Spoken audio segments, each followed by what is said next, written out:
ఇప్పుడు postal ballots voting వేసే సమయం వచ్చింది. ఎలక్షన్ డ్యూటీలో పోస్ట్ అయిన ప్రభుత్వ అధికారులు, టీచర్లు అందరికీ మా విన్నపం ఏంటంటే గత 5 సంవత్సరాల్లో వైసీపీ పాలన ఎట్లుందో మీరు చూశారు. మార్పు కోసం కోరుకుని 19లో వైసీపీలో మీరు చాలా మంది ఓటేసి ఉండొచ్చు. కానీ వీళ్ళు మిమ్మల్ని ఎట్లా అన్యాయం చేశారు.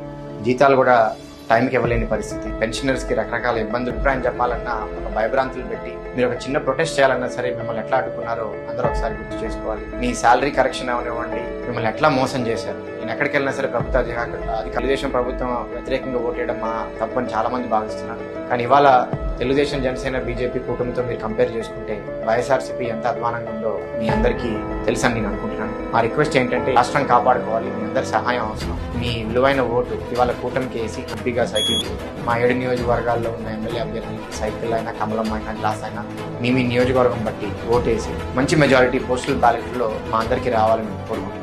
ఈ భరత్ కు ఓటేద్దాం, విశాఖను గెలిపిద్దాం.